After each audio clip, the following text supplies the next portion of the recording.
तपाईको समूहले सभापतिमा उम्मेदवारी दिन्छ? म त सम्भव देख्छु। तपाईको समूहले अहिले मौजुदा गुटहरूबाट बाहिर निस्केर सभापतिमा उम्मेदवारी दिन्छ? एकदमै सम्भव देख्छु म। के सम्बन्ध यसमा? मलाई फसाउने अब केही पनि पाएनन्। धनराज गुरुङलाई माटो धनराज गुरुङ राजनीति माटो मिसाइदिन्छु भनेर सारा गोविन्द राजले चाहिने गृहमन्त्रीले तत्कालीन गृहमन्त्रीले बोलेको कुरा त दुनियाँलाई थाहा छ। दर्शकवृन्द, स्वागत छ सनराइज खबरमा। म राजकुमार रेग्मीको। हामीले सनराइज खबरमा नेपाली काङ्ग्रेस उप विमर्श अभियान थालेका छौँ, संवादको अभियान थालेका छौँ। नेपाली काङ्ग्रेस नेपालको अहिलेको प्रमुख प्रतिपक्षी पार्टी मात्र नभएर नेपालको सबैभन्दा मौजुदा पार्टीहरूमध्ये पुरानो पार्टी पनि हो। यो पार्टी अहिले प्रतिपक्षमा भए पनि यसको प्रभाव, यसको विस्तार धेरै ठुलो छ। नेपालमा, नेपालको समग्र राजनीतिमा धेरै ठुलो यसको प्रभाव छ र यो आगामी दिनमा पनि यो पार्टी यही रूपमा रहन्छ भन्ने अपेक्षा पनि गर्न सकिन्छ। तर कुन रूपमा रहला नेपाली काङ्ग्रेस? काङ्ग्रेस ठुलो पार्टी हो, ठुलै रहन्छ त भनियो, तर कुन रूपमा रहन्छ, यसको प्रभाव भविष्यमा के हुन्छ र भविष्यमा यसले के गर्न सक्छ? र अहिले सबैको ध्यान काङ्ग्रेसको आन्तरिक राजनीतितर्फ पनि केन्द्रित भएको छ, किनभने महाधिवेशन आउँदैछ। 14औं महाधिवेशन आगामी फागुनभित्रमा हुनु छ।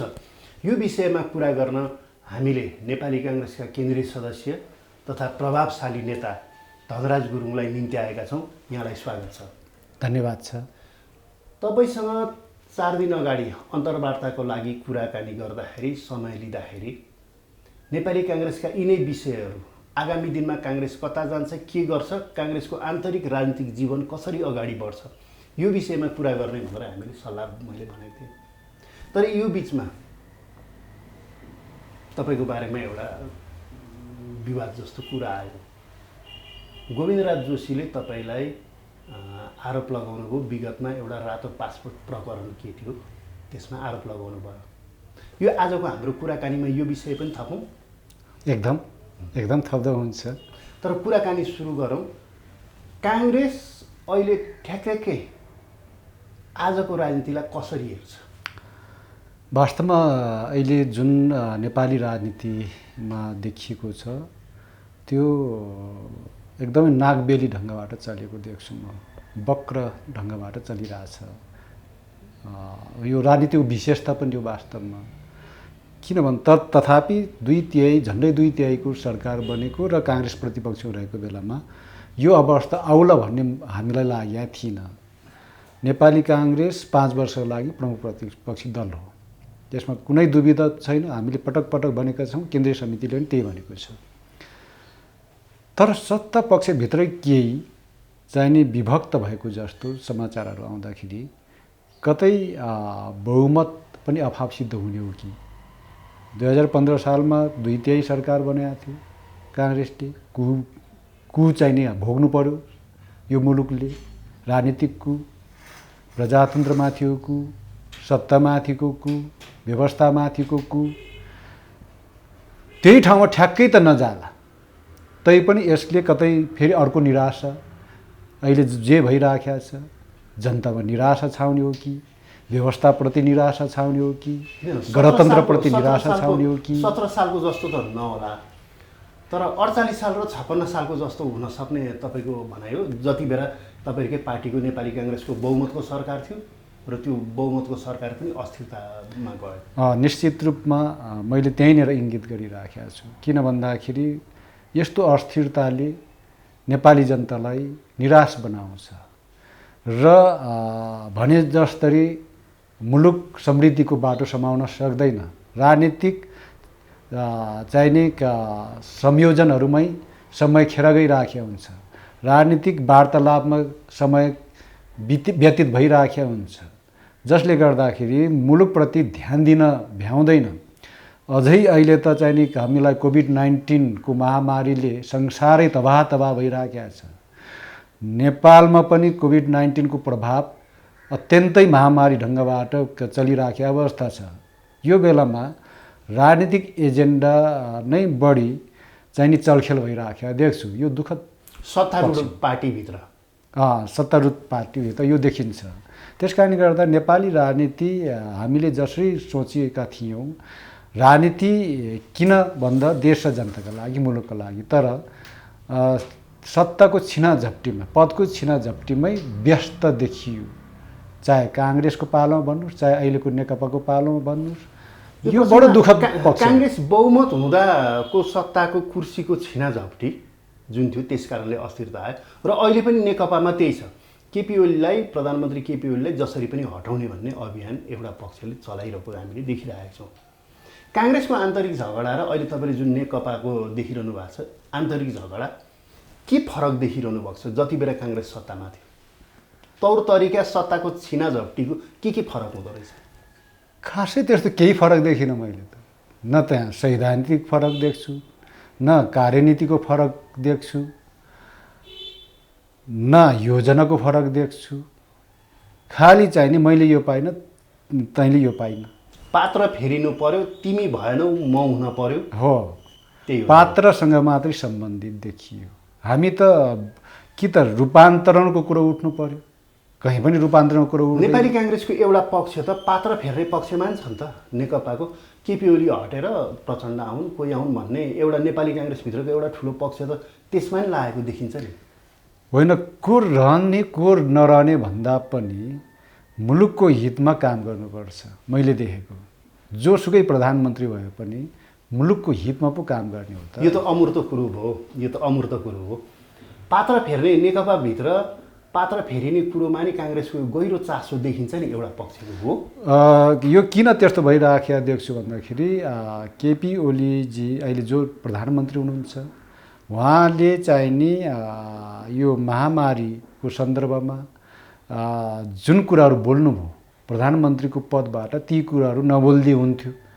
बेसर पानी खाऊ, लसुन प्याज खाऊ, तातो पानी खाऊ, सबै कुराहरू सर्वज्ञानी मै हुँ भन्ने ढङ्गबाट जे कुरा अभिव्यक्तिहरू आए, किन भन्दाखेरि एक्सन इज लिडर।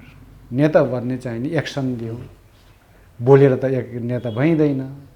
यो कुरा म सायद धेरै कुराहरू यसरी उहाँले बोलिरहनुहुन्छ, फेरि एकपल्ट मात्र पटक पटक बोल्ने गर्नुहुन्छ, जसले गर्दा इरिटेसन उठाइदिन्छ, जनतामा एउटा निराशा छाइदिन्छ, जसले गर्दाखेरि यसरी बोलिरहनुभन्दा बरु काम गर्नुहोस् भन्ने अपेक्षासहित त्यो चाहिँ नि आवाज उठेको हुनुपर्छ।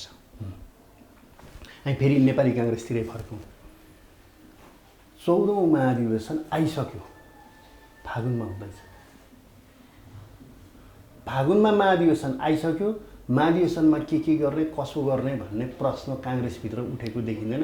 प्रश्न चाहिँ कसरी सार्ने भन्नेमा केन्द्रित भएको देखिन्छ। के हुनसक्छ? महाधिवेशन फागुनमै हुनसक्छ कि सक्दैन? अहिले चाहिँ नि यो महामारी जुन चलिरहेको छ, कोभिड-19को महामारी, जसले गर्दाखेरि अलिकता यो ठ्याक्कै हामीले तोकेकै मिति फागुनको 7, 8, 9, 10 भनेर हामीले निर्णय गरेका छौँ। तर त्यही समयमा ठ्याक्कै गराउन सकिन्छ कि सकिन्न, हामी लागेका छौँ। जिल्लाका साथीहरू लाग्नु भएको छ, गाउँका साथीहरू लाग्नु भएको छ। तर अहिले अवस्था के छ भने कतिपय जिल्लाहरूमा अहिले फेरि पुनः कोभिड-19को महामारी फैलिएको कारणले गर्दाखेरि केही जिल्लाहरूमा सिल गरिसकेका छ अहिले, होइन? त्यो कारणले गर्दा अब सिल नै गरेका जिल्लामा कसरी चाहिँ क्रियाशील सदस्यता वितरण गर्ने, सिल नै मान्छे हिँड्न नदिने गरेर सिल गरेका जिल्लामा तपाईँको कसरी हाम्रो क्रियाकलाप अगाडि बढ्छ? महाधिवेशनको क्रियाशील सदस्यता वितरण गर्नु पर्यो, नवीकरण गर्नु पर्यो, वितरण गर्नु पर्यो, त्यहाँबाट सुरु हुन्छ हाम्रो महाधिवेशन। त्यस कारणले गर्दाखेरि यो कहीँ न कहीँ यो महामारीले यो प्रकोप फेरि चाहिँ बढेर गयो भने सायद त्यो समस्या आउन सक्छ भन्ने मलाई लाग्छ। फागुनमा भएन भने पछि हुन्छ, महाधिवेशन त हुन्छ। महाधिवेशनले नेतृत्व परिवर्तन गर्छ कि काङ्ग्रेसकै रूपान्तरण गर्छ? काङ्ग्रेसको रूपान्तरण गर्छु भन्ने विचार समूहहरू त काङ्ग्रेसभित्र देखिएन नि त। गुट त छ, गुटको अस्तित्व छ, गुट नराम्रो चिज पनि होइन, तर रूपान्तरण गर्छु भन्ने काङ्ग्रेसभित्र त्यस्तो बलवान समूह त देखिएन। अब रूपान्तरण गर्ने समूह भनेको चाहिँ नि हाम्रो पुस्ता हो भन्ने मलाई लाग्छ, सिधा भन्नुपर्दाखेरि। किन भन्दाखेरि अहिले नेतृत्व परिवर्तन अथवा नेतृत्व हस्तान्तरण परिवर्तन हस्तान्तरणले कुनै फरक पार्दैन।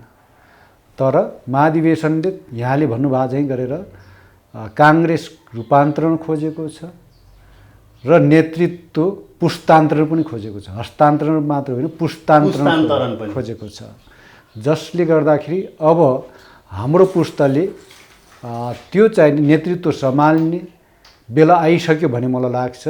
काङ्ग्रेस सम्हाल्नका लागि काङ्ग्रेसको जुन अवस्था छ अहिले, त्यो अवस्थाबाट फेरि काङ्ग्रेसलाई तङ्ग्र्याउँदै जस्ताको तस्तै सबल सशक्त काङ्ग्रेस बनाउनका लागि अब पुस्तान्तरणको आवश्यकता छ र रूपान्तरण त्यहाँबाट सुरु हुन्छ। रूपान्तरण पुस्तान्तरण बुझियो। यो काङ्ग्रेसभित्र नेकपाभित्र जुनसुकै पार्टीभित्र पनि उठिरहने कुरो, यो पुरातन कुरो जस्तो भयो। यो 30 वर्षदेखि उठिरहेको छ। हस्तान्तरण र पुस्तान्तरणका लागि केही ठोस विचार जनताले पत्याउन्, जनता प्रभावित हुन्, आम कार्यकर्ता प्रभावित हुन्, त्यस्तो विचार आउन पर्यो होला नि त। त्यो विचार काङ्ग्रेसभित्रबाट उठ्ने तयारी नै देखिएन। तपाईँको पुस्तामा पुस्तान्तरण हुनको लागि तपाईँहरूले त्यो ढङ्गले गरिरहनु भएको छ त? निश्चित रूपमा हामीले चाहिने छलफल चलाइरहेका छौँ। अहिले हाम्रो पुस्ताले अहिले हाम्रो बाक्लै मिटिङहरू, बैठकहरू बसिरहेका छौँ, इन्टरनल तयारीहरू गरिरहेका छौँ। किन भन्दाखेरि काङ्ग्रेसको जुन अवस्था छ, यो अवस्थाबाट काङ्ग्रेसलाई फेरि उभार गर्नु छ। त्यसो भएको कारणले गर्दाखेरि यो खालि नाराका लागि नारा होइन, काङ्ग्रेसभित्र परिवर्तन हामीले खोजेका छौँ। हामीले मात्रै होइन कि जनताले पनि काङ्ग्रेस परिवर्तन भएर अगाडि बढ्नुपर्छ। काङ्ग्रेसको कार्यशैली, काङ्ग्रेसले हिजो गरेका कमी कमजोरीहरू फेरि नदोहोऱ्याउने प्रतिबद्धता खोजेका छन् जनताले र हाम्रो कार्यशैलीमा परिवर्तन खोजेका छन् जनताले। नेतृत्वको चाहिँ कार्यशैलीमा पनि रूपान्तरण खोजेको छ जनताले। त्यस कारणले गर्दाखेरि धेरै ठुलो चाहिँ विचारै परिवर्तन गर्नुपर्छ, प्रजातन्त्रै छोडेर अन्त हिँडिदिनुपर्छ, समाजवाद छोडिदिनुपर्छ भन्ने होइन जनता। होइन, रूपान्तरणको अर्थ त्यो बृहत अर्थमा लिनु हुँदैन। भइरहेको काङ्ग्रेसलाई सबल, सक्षम र प्रभावकारी बनाउने कुरो हो। तपाईँले अहिले भन्नुभयो नि, हामीले गरिरहेका छौँ, हाम्रो पुस्ताको छलफल गरिरहेका छौँ भन्नुभयो। यो हामीलाई पनि सबैलाई जानकारी भएको कुरो। तपाईँसहित 1.5 दर्जन तपाईँको पुस्ताका नेताहरू भेला हुनुहुन्छ, छलफल गर्नुहुन्छ, तपाईँले बोलिरहनु भएको छ, हामीले सुनिरहेका छौँ। त्यसै कारणले त मैले तपाईँलाई वार्ताका लागि निम्ति आएँ। तर तपाईँहरूको त्यो चाहिँ समूह चाहिँ, त्यो अहिलेको छलफल चाहिँ एउटा समूहको रूपमा प्रकटित, उद्घाटित हुने र काङ्ग्रेसलाई पुस्तान्तरणको लागि, रूपान्तरणको लागि बाध्य पार्ने त्यो अवस्था त अहिले देख्दैनौँ हामीले। कि त्यो अवस्थामा पुर्याउनुहुन्छ? यो अहिले प्रारम्भिक चरणमा छौँ हामी। ठिक हो, प्रारम्भिक चरणमा छ। हामीले बाहिरबाट देख्छौँ भने पुस्तान्तरण हस्तान्तरणका लागि काङ्ग्रेसभित्र अहिले मौजुदा मूल 3टा गुट भनौँ, अथवा 2टा गुट, 3टा गुट भनौँ, ती गुटहरूलाई विस्थापित गरेर तपाईँले भन्नुभएको विचार समूह अगाडि आउनु पर्ने हुन्छ। सम्भव छ यो? राजनीतिमा असम्भव कहीँ पनि म देख्दिनँ।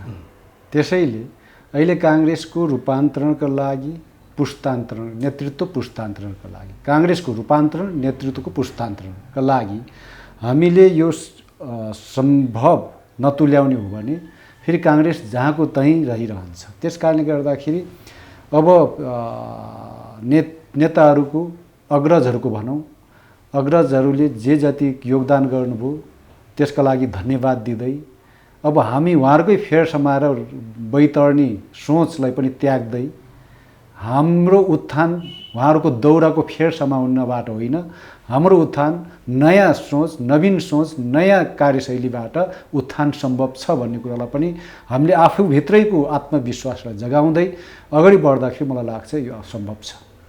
यो सम्भव छ। विगतका महाधिवेशनहरूमा नि हामीले हेऱ्यौँ, तपाईँको पुस्ताले त्यति बेला पनि घनघोर प्रयत्न गरेको थियो युवा पुस्ता आउनपर्छ भनेर। तपाईँभन्दा पछिको युवा पुस्ता पनि आइसके। अब यो त प्रयास तपाईँहरूले अभियान चलाउँदै जानुहुन्छ होइन? अब नयाँ नेतृत्वको तपाईँहरूको 1 दर्जन जति एकदमै प्रभावशाली पार्टीभित्र पनि पपुलर, जनस्तरमा नि पपुलर नेतृत्वको एउटा टिम पङ्क्ति छ तपाईँहरूको। त्यो एक ठाउँ भेला हुनुहुन्छ। अनि त्यहाँबाट तपाईँहरूले के गर्नुहुन्छ भने महाधिवेशन आइसकेपछि ट्याक्र्याक्कै उम्मेदवारी दिने बेला भएपछि टिकट माग्न अब गुटकै शीर्ष नेताकोमा जानुहुन्छ अनि तपाईँहरू तितर बितर हुनुहुन्छ। विगतको अभ्यास यही हो, लाग्छ, मलाई लाग्छ अब पनि यही हो कि होइन? राजकुमारज्यू, यसमा चाहिँ नि बडो ठ्याक्कै एउटा यहाँले यस्तो चाहिँ नि कडी समाइदिनु भयो कि वास्तवमा त्यही भएर अहिले मैले के भनिराखेको छु भने कि हामी जसरी भेला भइरहेका छौँ, छलफल गरिरहेका छौँ, ती साथीहरूले आफ्नै ढङ्गबाट व्यक्तिगत ढङ्गबाट पदको दाबी अहिले नगरौँ। म यो पदमा उठ्छु, म महामन्त्री उठ्छु, उपसभापति उठ्छु, सभापति उठ्छु भने नभनौँ। हामी जे जति 10-12 जना छौँ सघन छलफल गर्ने, त्यही मध्येबाट को सभापति उठ्ने, को उपसभापति उठ्ने, को महामन्त्री उठ्ने, त्यहीबाट निर्क्युल गर्ने समूहबाट। यस, त्यहीभित्र समूहले सभापतिमा उम्मेदवारी दिन्छ। म त सम्भव देख्छु। तपाईँको समूहले अहिले मौजुदा गुटहरूबाट बाहिर निस्केर सभापतिमा उम्मेदवारी दिन्छ? एकदमै सम्भव देख्छु म, भयङ्कर सम्भावना देख्छु म। किन भन्दाखेरि काङ्ग्रेसको रूपान्तरणका लागि, मैले अघि नै भने, रूपान्तरणका लागि यो आवश्यक छ। त्यस कारणले गर्दाखेरि हामीले व्यक्तिगत रूपमा धनराज गुरुङ अहिले नै नबोलौँ, म यो पदमा उठ्छु भने नबोलौँ होइन। हामीहरू बिचमा छलफल गरेर को कुन पदमा उठेर काङ्ग्रेसको रूपान्तरणको चाहिने नारा घन्काउँदै हामी चाहिने महाधिवेशनको मैदानमा उत्रिनु आवश्यक छ भन्ने म देख्छु। त्यसका लागि सबै पदाधिकारीहरूमा, सभापतिदेखि सबै ठाउँमा अब हाम्रो पुस्ताको चाहिँ नेतृत्व आवश्यक देख्छु। त्यसैले सभापति भनेर चाहिने क्वेसन जुन अचम्म मान्दै हुनुहुन्छ राजकुमारज्यू तपाईँले, बिपी कोइराला चाहिँ नि 32 वर्षको उमेर हुँदाखेरि यो नेपाली काङ्ग्रेसलाई स्थापना गर्नुभएको थियो 2003 सालमा। बिपी कोइराला 36 वर्षको उमेर हुँदाखेरि चाहिँ नि ठुलो क्रान्ति गरेर यो मुलुकमा प्रजातन्त्रको प्रादुर्भाव गर्नुभएको थियो। बिपी कोइराला 44 वर्षकै उमेर हुँदाखेरि यो मुलुकको पहिलो निर्वाचित प्रधानमन्त्री बन्नुभयो। त्यही पार्टीको हामी अनुयायी हौँ, त्यही पार्टीको सदस्य हौँ। त्यस कारणले अहिले हामी 50 पनि कटिसक्यौँ, अलि उमेर भन्न पनि भ्या छैन। अब कति हाम्रै चाहिने भित्र रहेका साथीहरू हामी बिस्तारै अब 60तिर उकालो लाग्दैछौँ। यो बेलामा हामी त वास्तवमा युवा उमेर गइसक्यो, खालि काङ्ग्रेस भएको कारण युवा भन्दिया मात्रै हो भन्ने मलाई लाग्छ। त्यस कारणले गर्दाखेरि अब पनि हामीले पार्टी हाँक्ने, हामीले पार्टी नहाँक्ने हो भने कसले हाँक्दिने? हामीले रूपान्तरण नगर्ने भने कसले गर्छ? हामीले नेतृत्व गरेर न रूपान्तरण हुने हो। रूपान्तरणको नारा लिने तर रूपान्तरणको जड चाहिँ पत्ता नलगाउने हो भने फेरि रूपान्तरण हुन सक्दैन। त्यस कारणले गर्दाखेरि रूपान्तरण, पार्टीको समग्र रूपान्तरणका लागि समग्र पार्टी नेतृत्व पनि चाहिने परिवर्तन हुन आवश्यक छ, पुस्तान्तरण हुन आवश्यक छ। रूपान्तरण, पुस्तान्तरण मूलभूत यो दुईटा चिजका लागि आगामी महाधिवेशन केन्द्रित हुनुपर्छ होइन त? एकदमै। यसका लागि समस्या कहाँ छ? यो सम्भावना हो, रूपान्तरण र पुस्तान्तरण सम्भावना हो। सम्भावनाका साथसाथमा समस्याहरू गाँसिएका हुन्छन्। समस्या के छ? निश्चित रूपमा केही समस्याहरू छन्। त्यो भनेको हाम्रो मनोरोग, परम्परागत सोच, एकदमै आत्मकेन्द्रित अनि चाहिँ नि भय चाहिँ नि बाट आफूको मनभित्र भय पालेर राख्ने, कतै सानोतिनो महत्त्वाकांक्षा, व्यक्तिगत महत्त्वाकांक्षा। राजनीतिमा लाग्नेको त महत्त्वाकांक्षा हुनैपर्छ नि। ओभर एम्बिसन हुनुपर्छ, तर ओभर एम्बिसन हुनुहुन्न। ओभर एम्बिसनले मान्छेलाई बिगार्छ भन्ने मलाई लाग्छ। यी समस्याहरू छन्। यी समस्यामा म एउटा समस्या थप्छु, तपाईँ सहमत हुनुहुन्छ हुनुहुन्न मलाई थाहा छैन। यी सबैको साथमा एउटा हो भ्रष्टीकरण। महाधिवेशनमा चुनाव लड्नका लागि धेरै ठुलो खर्च चाहिन्छ उम्मेदवारलाई। निश्चित रूपमा नेपाली राजनीति पुरै भ्रष्टीकरण भएको छ। त्यही भएर काङ्ग्रेसको रूपान्तरण खोजेको हामीले भन्नु पर्यो। काङ्ग्रेस मात्र होइन, समग्र नेपाली राजनीति भने नि मैले, समग्र नेपाली राजनीति पुरै राजनीति भ्रष्टीकरण भएको छ, माफियाकरण भएको छ, व्यापारीकरण भएको छ, तस्करीकरण भएको छ राजनीतिमा। यो सबै समस्या हो। त्यो समस्यासँग जुझ्नका लागि हाम्रो पुस्तान्तरणको कुरा चाहियो। फेरि यी समस्याहरू देशमा जुन छन्, यी समस्याहरू माफियाकरण भ्रष्टीकरणका समस्याहरू देशमा जुन छन्, त्यसका लागि नेपाली काङ्ग्रेस तथा यसको नेतृत्व, विगतमा यसले चलाएको सरकार पनि दोषी छ भन्यो भने मान्नुहुन्छ कि मान्नुहुन्न तपाईँ? दोषी किन नहुने? छन्, दोषी छ। म चाहिँ काङ्ग्रेस, तत्कालीन नेकपा एमाले, अनि हुँदै नेकपा माओवादी हुँदै जो चाहिँ हामीले सरकारमा गयौँ, चाहिँ सबै मन्त्री भएकाहरू त दोषी नहोला। तथापि यो जसरी चाहिँ हामीले प्रवृत्ति लिएर आयौँ, भ्रष्टाचार, अरूभन्दा पनि ठुलो भ्रष्टाचार, प्रजातन्त्रमा चाहिँ नि जनतालाई भन्दा पनि भ्रष्टाचार गर्ने, जनतालाई केही दिन नपर्ने तर भ्रष्टाचार गरिरहने, त्यही भएर त यो अवस्था आएको छ। भनेपछि यो देशको समस्या नम्बर 1 भनेको भ्रष्टाचार, भयङ्करै भ्रष्टाचारै हो। यो त भयङ्कर ठुलो चाहिँ नि रोग हो यो।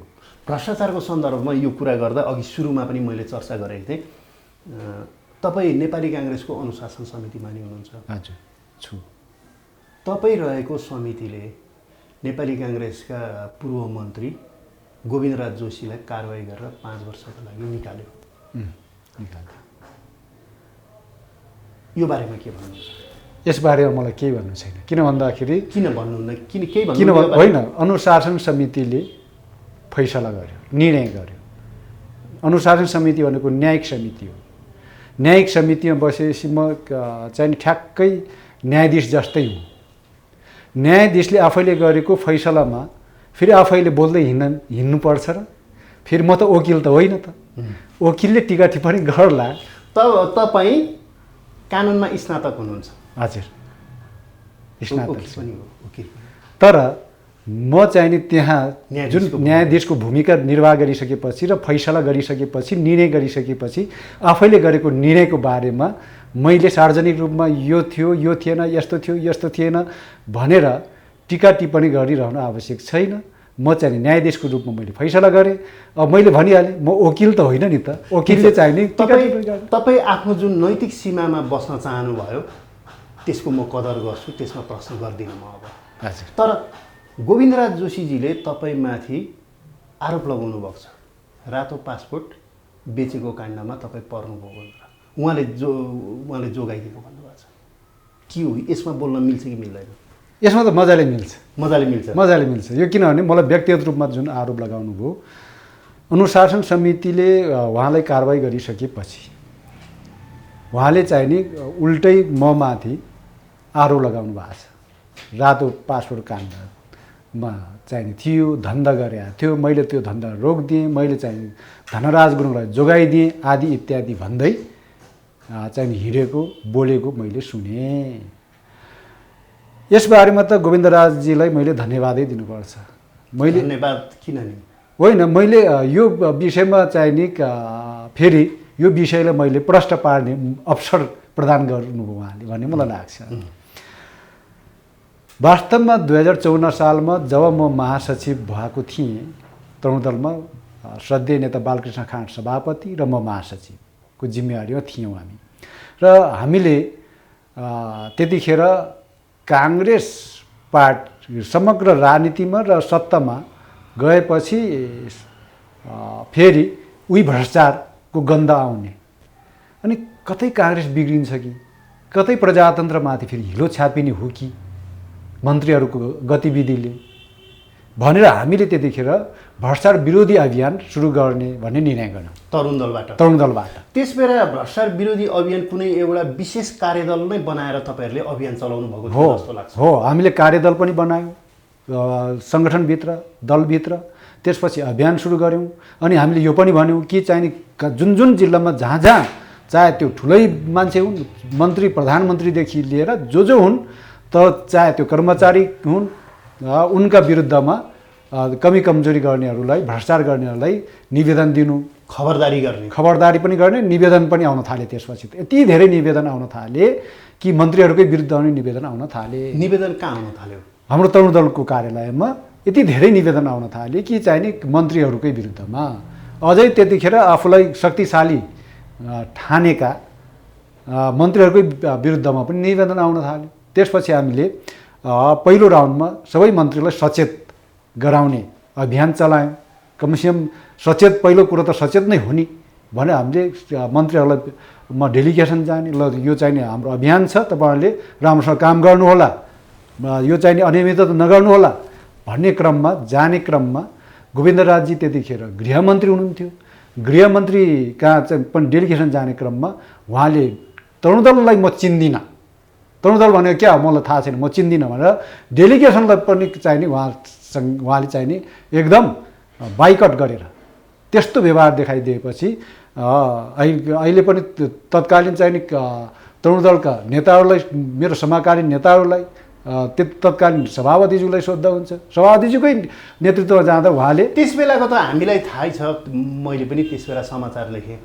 तपाईँले ठिक त गर्नु भएन नि, बालकृष्ण खाँडले त गोविन्दराज जोशीलाई हातपात नै गर्नुभयो नि, त्यति बेला हामीले समाचार छापेका छौँ। होइन, उहाँको विरुद्धमा निवेदन पढ्ने, तरुण दलमा भ्रष्टाचार गरेको निवेदन पढ्ने, अनि त्यही बारेमा सजाय गराउन जाँदा तरुण दललाई चिन्दिनँ भनिसकेपछि त्यतिखेर तरुणहरूले त केही गरेकै होइन भन्छु म त। सद्य सभापति बालकृष्ण खाँड स्वयं उपस्थित भएको डेलिगेसनलाई म चिन्दैन तरुण दलको भनेर फुत्त बाहिर निस्केर हिँड्न थालेपछि त अलिअलि झाकल झुकुल त भयो होला नि त। समाचार आएकै थियो त्यतिखेर, समाचार अहिले पनि पल्टाउँदा हुन्छ होइन।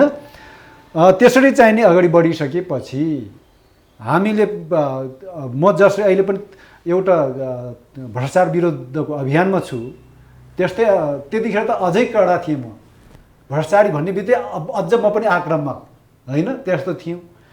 हामीले चाहिँ नि भ्रष्टाचारीलाई तह लगाउने भनेर नै अगाडि बढिरहेका थियौँ।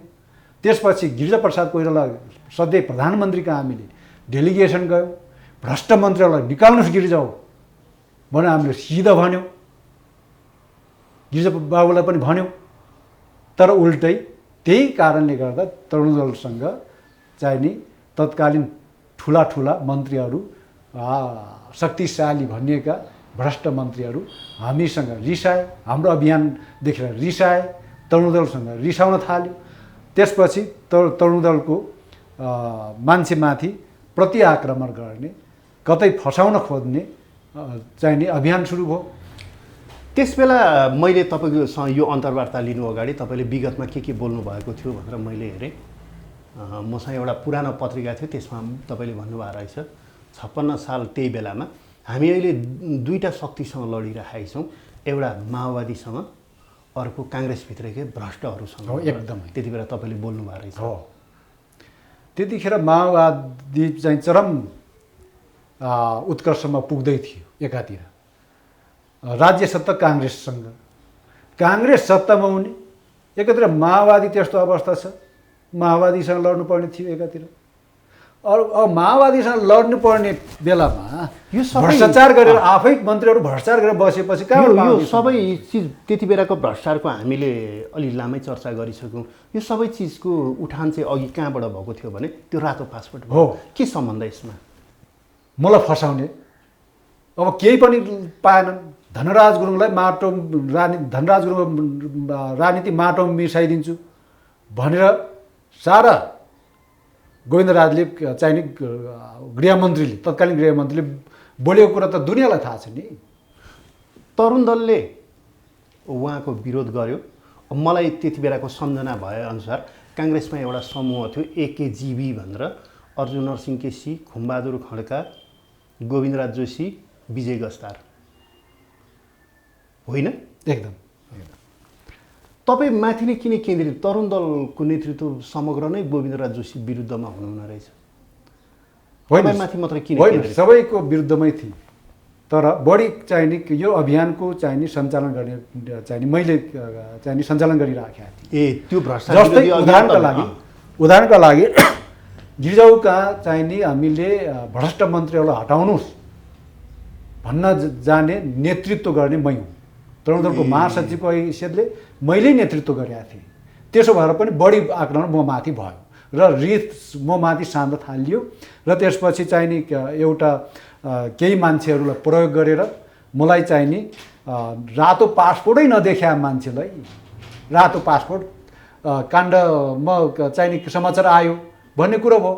मैले त्यो चाहिँ नि ख्याल ठट्ट होला कहाँ हुन्छ यस्तो भनेर मैले तरुणदलको कार्यालयमा हामीले त्यो पनि भन्यो अझै पत्रिकामा आयो भन्दाखेरि पनि होइन होला भने त्यसपछि त्यसको केही महिनापछि त उल्टै मेरो विरुद्धमा लौ रातो पासपोर्ट दुरुपयोग भनेर अदालतमा मुद्दा पारिरहेको छ। ल हेर्नुहोस् त कतिसम्म जाल होइन होइन शक्तिको दुरुपयोग होइन अदालतमा मुद्दा त्यसै पर्दैन धनराजजी होइन। त्योभन्दा अगाडि सरकारवादी मुद्दा हुन्छ। यो मुद्दा दायर गर्नको लागि तपाईँको प्रहरीले बयान लिन्छ। बयानमा तपाईँले प्रश्न पार्न सक्नु भएन त्यही भएर त मुद्दा पर्यो तपाईँलाई। होइन मलाई त एकैचोटि मैले अदालतमा चाहिँ बयान दिएको प्रहरी समक्ष होइन। मलाई प्रहरीले कतै थुन चेक गर्ने त्योभन्दा पूर्व तपाईँले कुनै कुनै बयान तपाईँले आफ्नो स्पष्टीकरण दिनु भएन? छैन। कसरी हुन्छ त्यो? त्यतिकै सिधै अदालतमा मुद्दा जाँदैन नि धनराज। खोइ कसरी यो अब गृहमन्त्रीले चाहेपछि जाँदो रहेछ। कसरी हुन्छ यो तपाईँले प्रश्न पार्नुहोस्। कोही विरुद्ध मानिलिउँ मलाई अहिले रातै उदाहरणको लागि रातै पासपोर्टको मलाई मुद्दा सरकारले मुद्दा हाल्छ भने त्यसका मुद्दा पूर्वका केही प्रक्रियाहरू हुन्छन्। बयान लिने जानकारी लिने यी सबै प्रक्रिया हुन्छन्। तपाईँमाथि त्यो प्रक्रिया पुरा गरियो नि? छैन।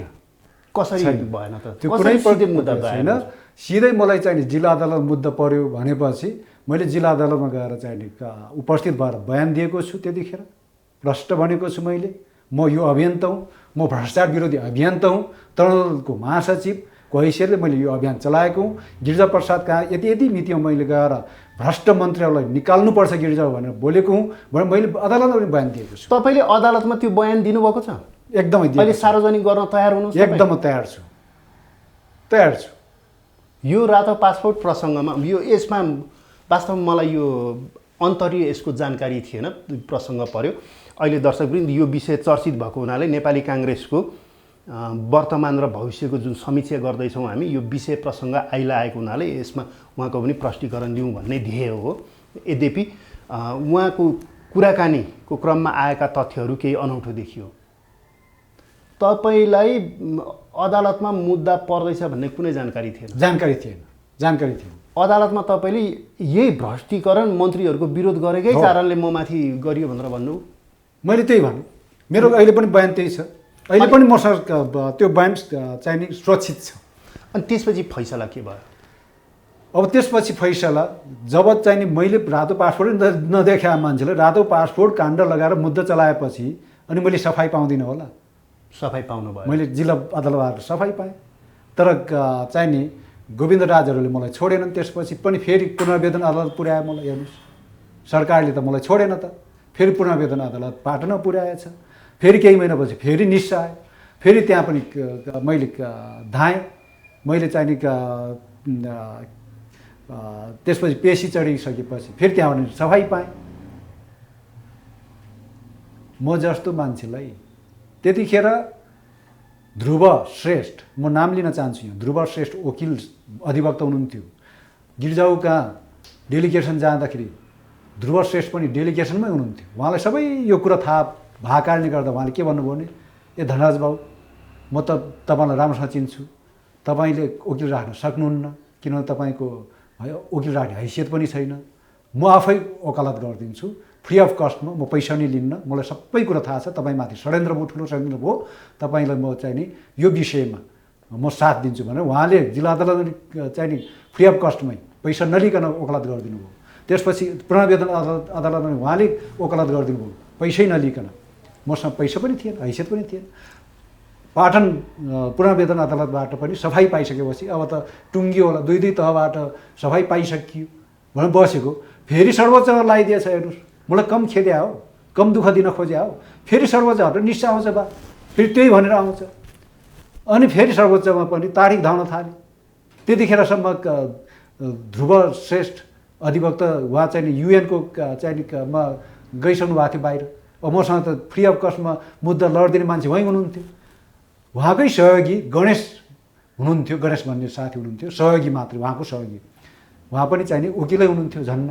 अनि उहाँले दाइ ठिकै छ तपाईँले केही गरेको पनि होइन, अब किन वकिल राख्नु पर्यो, मैले जे जाने छु त्यो जे बुझाएको छु म पनि वकिलै हो कि मैले बयान के अरे वकालत गरिदिन्छु सर्वोच्च भन्नुभयो। यही भरमा अनि त्यसपछि सर्वोच्चबाट नि सफाइ पाए।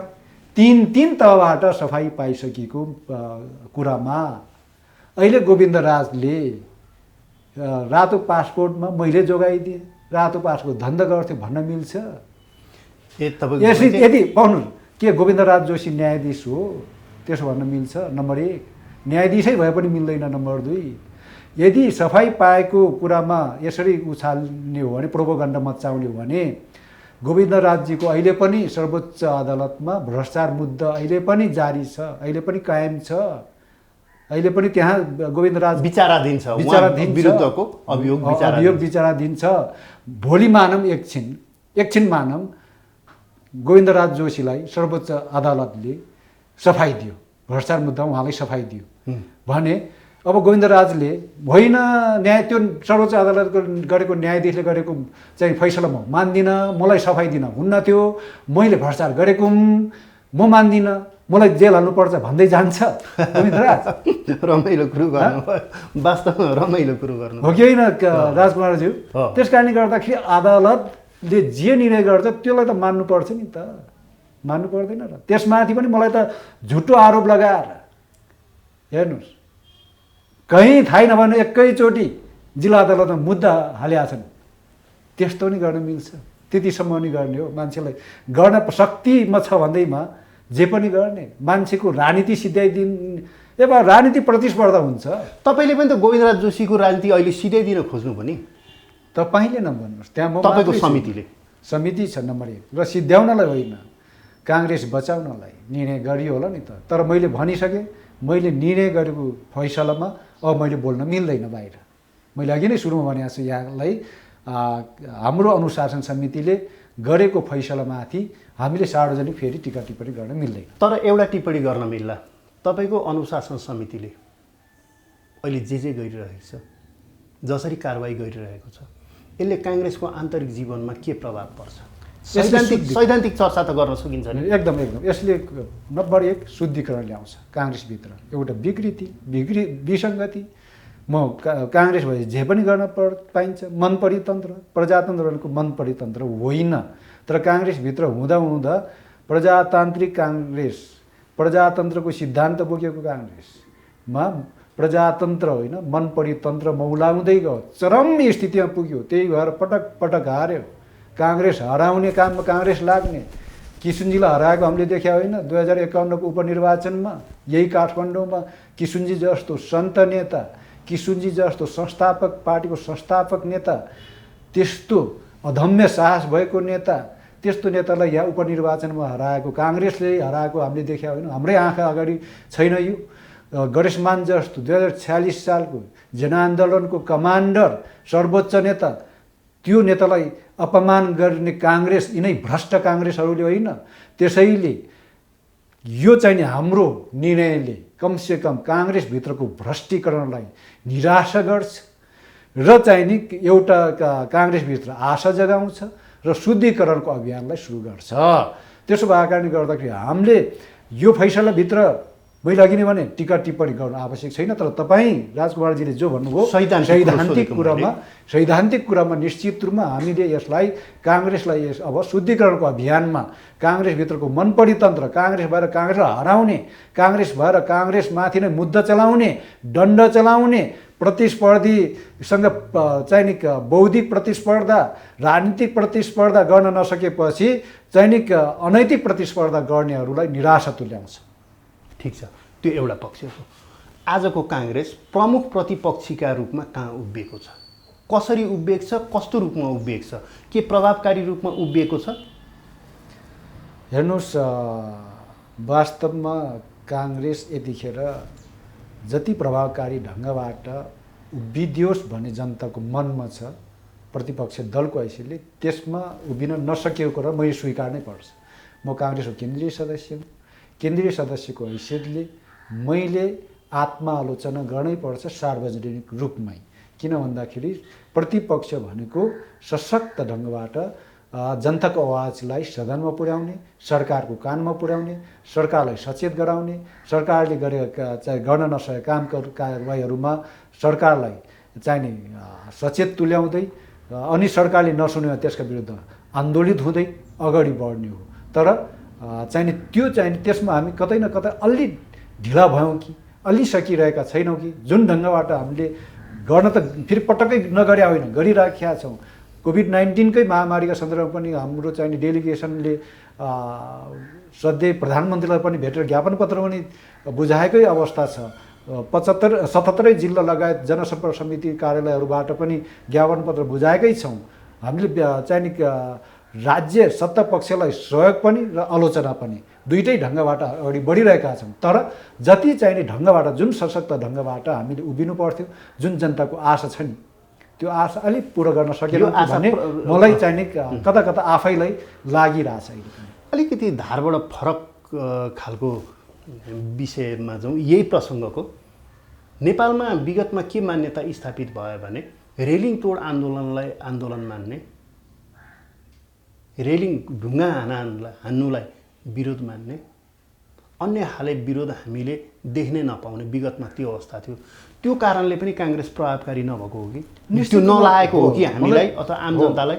निश्चित रूपमा जनताले के देखे भन्दाखेरि 46 सालको जनआन्दोलनपछि सरकार बन्यो, 48मा सरकार बनिसकेपछि, निर्वाचित सरकार बनेपछि रेलिङहरू तोडिने, ढुङ्गाहरू एक आपसमा हान्ने होइन, त्यो अवस्था रह्यो।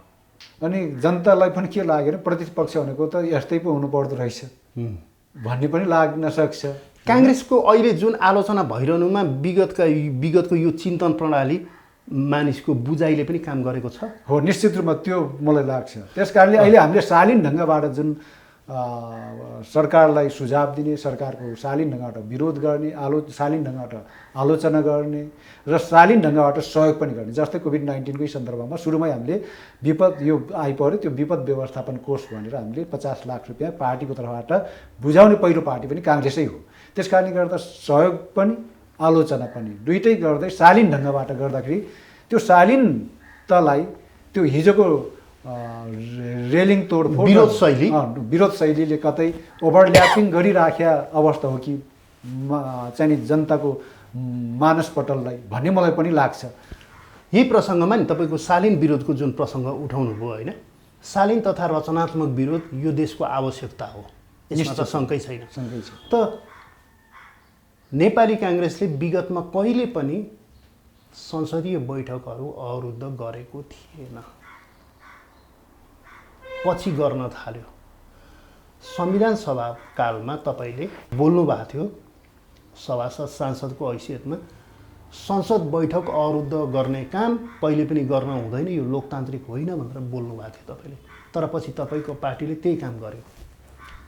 हेर्नुहोस्, निश्चित रूपमा म बोलेको थिएँ कि संसद भनेको जनताको आवाज, आफ्नो आवाज दर्ज गर्ने, यो लोकतन्त्रको परिपाटीमा हामी अलि आला काँचै छौँ। काङ्ग्रेस, कम्युनिस्ट जे भन्नुहोस् आला काँचै हो भन्ने मलाई लाग्छ। विरोधको शैलीमा के हुन्छ भन्दाखेरि कि चाहिने प्रजातान्त्रिक मुलुकहरूमा एकजना सांसदले उठेर बोलेपछि त्यो सरकारको ध्यान आकर्षण हुन्छ।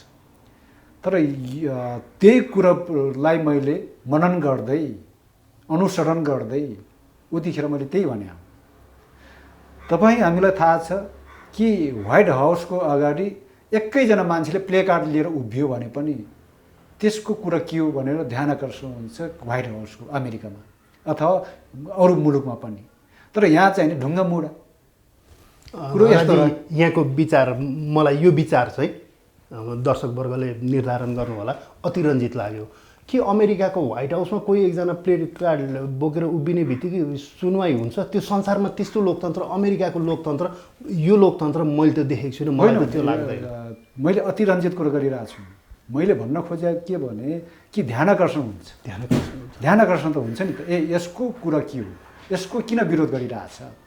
फुटपाथमा 5-7 जना बस्छन्, एउटाले माइक फुकिराखेको हुन्छ, सुन्ने मान्छे कोही हुन्न, तर पनि सरकारले सुनिराखेको हुन्छ। तर यहाँ त कतिजना छ गनेर आऊ भन्ने चलन भयो क्या। जुनसुकै सरकार भयो पनि सडकमा कतिजना छन् भन्दा हजुर यहाँ चाहिँ 200 जना छन्, 250 छ 2000 छ भन्ने चलन भयो क्या नेपालको विरोधको शैली र विरोध शून्य शैली, विरोधको शैली र विरोध शून्य शैली। यो गलत हो। यो शैली जस्तै अहिले एउटा कुरा थपिहालौँ राजकुमारजी, अहिले चाहिँ नि इनफ इज इनफ अभियान त ले चाहिँ नि अनसन राख्नु भएको छ होइन। केही दिन अगाडि उहाँहरूलाई नै प्रधानमन्त्रीले भेटेको कुरा कि अलि अगाडि भेट्नुभयो, प्रधानमन्त्री केपी शर्मा ओली भेट्न जानुभएको थियो, त्यो पनि मैले देखेको थिएँ मिडियामा। भने फेरि अहिले चाहिँ नि मागहरू पुरा नभएकोले फेरि दोस्रो पटक अनसन सुरु भएको छ भने त्यो सरकारले फेरि सुन्नुपर्छ भन्ने मलाई लाग्छ। एकैजनाले अनसन बसेर सुन्नुपर्छ नि त, एकैजनाले धर्ना पनि सुन्नुपर्छ सरकारले। त्यो प्रजातन्त्र लोकतान्त्रिक पद्धति र मूल्य मान्यता भनेको त्यो हो। त्यस कारणले गर्दाखेरि यहाँ चाहिँ नि वेल घेराउ गर्नुपर्ने संसदभित्र, संसदै अवरोध गर्नुपर्ने, संसदै बहिष्कार गर्नुपर्ने। तपाईँको पार्टीले सिर्जना गरेको हो नि। 2048 सालपछिको संसदीय परिपाटीमा काङ्ग्रेस सत्ता पक्ष थियो, उसको अगुवाईमा त्यो हो नि, होइन र? सत्ता पक्ष र प्रतिपक्ष दुवै चाहिँ धैर्यता गुमाएको अवस्था रह्यो त्यतिखेर। किनभने सत्ता पक्षले पनि त्यो मैले भने राम्रोसँग सुन्ने, प्रजातान्त्रिक मूल्यभित्र सुन्ने प्रतिपक्षको, त्यति बेला प्रतिपक्षले पनि के गर्ने भन्दाखेरि सडकमा रेली तोडिहाल्ने। त्यति बेला हामी लर्निङ फेजमा थियौँ भन्न सकिएला। तर 30 वर्ष भइसक्यो त्यो अभ्यास हामीले गरेको, बिचमा केही अवरुद्ध भयो, त्यो अलग कुरो हो। तैपनि हामी सिकेनौँ, परिपक्व हुन सकेनौँ। यही चिजलाई हामी काङ्ग्रेसको महाधिवेशनमा लैजाउँ। हामीले संसदीय परिपाटीको अलिकति कुरो गऱ्यौँ। काङ्ग्रेसमा महाधिवेशनमा वैचारिक छलफल 47 साल यताको सम्पूर्ण महाधिवेशन म उपस्थित भएर पत्रकारको रूपमा हेरेको छु, देखेको छु। काङ्ग्रेसको महाधिवेशनमा वैचारिक छलफल भएको कहिले पनि देखिएको छैन। नेतृत्वको लागि चुनावी चहलपहल हुन्छ, त्यसमा सायद तपाईँ पनि सहमत हुनुहोला। त्यही भएर विगतमा धेरैजनाले भने नेतृत्व चुन्ने महाधिवेशन छुट्टै गरौँ, नीति नियम विधान दृष्टिकोण तय गर्ने महाधिवेशन छुट्टै गरौँ भन्ने विगतमा आवाज उठेको थियो। हो पछाडि अगाडि पनि भनिदिनुहोस्। यो चाहिँ नि वास्तवमा काङ्ग्रेसको महाधिवेशनमा जति वैचारिक रूपमा छलफल हुनुपर्छ नि, कलवलगुडीको महाधिवेशन, झापाको कलवलगुडी यहाँसम्म आइपुग्दाखेरि हामीले खासै चाहिँ नि वैचारिक छलफलभन्दा बढी कहाँ केन्द्रित, तपाईँले भन्नुभएको चाहिँ गरेर चाहिँ नेतृत्वमा केन्द्रित, नेतृत्व कसले लिने भन्नेमै केन्द्रित रह्यो। त्यसैमा चाहिँ नि बढी ध्यान केन्द्रित, भित्र वैचारिक बहसभन्दा बाहिर भोट माग्ने चहल पहल, आफ्नो उम्मेदवारी घोषणा गर्ने चहल पहल, यसैमा बित्दाखेरि कतै हामी त्यो वैचारिक छलफल जुन ढङ्गबाट छलफल गर्नु पर्थ्यो त्यो चाहिँ भइराखेका छैन अहिलेसम्म। त्यही भएर पनि हाम्रो यहाँले भने जै गरेर एउटा नेतृत्व चयनको महाधिवेशन, एउटा वैचारिक छलफलको भनेर पनि हामी भन्ने गर्छौँ। मलाई लाग्छ यो महासमिति जुन छ हाम्रो, त्यो महासमिति गत महासमिति, यो महासमिति किन राख्या भन्दाखेरि यो वैचारिक छलफलकै लागि। त्यहाँ विधानबारे छलफल हुने, त्यहाँ चाहिँ नीतिगतबारे छलफल हुने, त्यहाँ वैचारिक छलफल हुने हो। तर त्यहाँ पनि विषयहरू थिग्रिएनन्, छरपष्ट भए भन्ने मलाई लाग्छ। तर सर्वोच्च अङ्क त महाधिवेशन नै हो नि। निश्चित रूपमा महाधिवेशन हो, तर अब महाधिवेशनमा सबै चाहिने नेतृत्व चयनमै केन्द्रित हुने हो भने हामीसँग अर्को चाहिने पाटो त छँदैछ नि। हाम्रो विधानमै छ महाधिवेशन हुने वर्ष बाहेक हरेक वर्ष महासमिति बैठक राख्नुपर्ने भन्ने हाम्रो विधानमा पनि यकिन गरेका छौँ, हामीले प्रावधान छ। त्यही भोमा चाहिँ हामीले हरेक वर्ष चाहिने महासमिति बैठक राख्ने र वैचारिक छलफलहरू गर्ने र जिल्लाहरूमा पनि हाम्रो हरेक वर्ष जिल्ला सभा राख्नुपर्छ। फेरि हेर्नुहोस्, मान्छे हाँस्छन् यसो भन्नुहुँदा, कार्यकर्ता हाँस्छन् यसो भन्नुहुँदा, हरेक वर्ष महासमिति बैठक बस्ने व्यवस्था छ भन्नुहुँदा मान्छे हाँस्छन्। अब किनभने हुँदैन त्यो बैठक। मैले थाहा पाइसकेँ यहाँले भन्दै गर्दाखेरि नै। वास्तवमा यो चाहिँ नि आवश्यक छ र राख्नै पर्छ भने हामीले प्रावधान राख्यौँ। प्रावधान राखिसकेपछि हामीले त्यसलाई कार्यान्वयन गर्नुपर्छ। त्यही भएर मैले भन्ने गर्छु नि त, पार्टी सबल हुनको लागि वैचारिक रूपमा सशक्त भएर, नीतिगत रूपमा स्पष्ट भएर र नीतिलाई कार्यान्वयन गर्नका लागि दृढ विश्वास, यो 3 कुराको संयोजन हुन आवश्यक छ पार्टीभित्र। त्यसो भयो भने दुनियाँ हाँस्ने ठाउँ रहँदैन। त यो नेपाली काङ्ग्रेसको भविष्य तथा यसको गन्तव्यको बारेमा चर्चा गरिरहँदा एउटा ठाउँमा हामीले पुगेर मात्र टुङ्ग्याउनु पर्ने हुन्छ, त्यो ठाउँ हो आगामी चुनावमा, आम चुनावमा, नेपाली आम चुनाव तथा स्थानीय चुनाव, प्रदेश चुनाव, सबै चुनाव बुझौँ त्यसलाई, नेपाली काङ्ग्रेसको मौजुदा अवस्था जे छ, आन्तरिक अवस्था, नेतृत्वको अवस्था, वैचारिक अवस्था जे छ, यही आधारमा यही काङ्ग्रेस गएर जित्न सक्छ। मैले अघि बिचमा भनेको थिएँ, काङ्ग्रेसको नेतृत्व पुस्तान्तरण र काङ्ग्रेस रूपान्तरण दुईटा मैले कुरा उठाएको छु। त्यस कारणले गर्दाखेरि यो रूपान्तरण गर्नको लागि हस्तान्तरण, नेतृत्व हस्तान्तरण मैले भनेको छु चेन्ज, CHANG, यी चेन्ज, परिवर्तन, चेन्ज अर्थात् पहिलो अक्षर C फर कमिटमेन्ट र अन्तिम अक्षर E फर इफोर्ट। कमिटमेन्ट प्रतिबद्धता, इफोर्ट भनेको प्रयास, के का लागि भन्दाखेरि बिचको चारवटा अक्षरका लागि, H for hope, A for achieve, N for new, G for goal, अर्थात् नयाँ लक्ष्य प्राप्ति गर्ने आशा पुरा गर्नका लागि प्रतिबद्धता र प्रयास चाहिन्छ। त्यति भयो भने चेन्ज हुन्छ। हो, त्यो चेन्ज गरेर गयौँ भने यहाँले भन्नुभयो अझै गरेर हामी आउने निर्वाचनहरूमा सफल हुन्छौँ। यदि हामीले चेन्जको आशा त गऱ्यौँ, नयाँ लक्ष्य प्राप्ति गर्ने आशा त गऱ्यौँ, नयाँ लक्ष्य प्राप्ति भनेको त्यही आउने निर्वाचनमा पहिलो पार्टी बन्ने, त्यो लक्ष्य त राख्यौँ, तर त्यो लक्ष्यको लागि प्रतिबद्धता कमिटमेन्ट पनि गरेनौँ र त्यो लक्ष्यको लागि प्रयास पनि गरेनौँ भने बिचमा चारवटा अक्षर मात्रै बाँकी रहन्छन्। चारवटा अक्षर भनेको HANG, ह्याङ, बस। चेन्ज होइन, ह्याङमा पुग्छ। हो, ह्याङमा। तपाईँहरूको अभियान भनेको नेपाली काङ्ग्रेसभित्र अहिले ह्याङको अवस्था छ, त्यसलाई चेन्जको अवस्थामा पुर्याउने हो। नेपाली काङ्ग्रेस भनेको धनराज गुरुङजीहरूको मात्रै पार्टी होइन, यो पार्टी तपाईँ हाम्रो पनि पार्टी हो। यो पार्टी निर्माणका लागि नेपाली जनताले 70 वर्ष लगानी गरेका छन्। यो पार्टी सबल सुदृढ हुनपर्छ। यसका निम्ति तपाईँलाई शुभकामना यहाँ आइदिनु हो। धेरै धेरै धन्यवाद। यहाँलाई पनि हार्दिक धन्यवाद दिन चाहन्छु। धन्यवाद छ।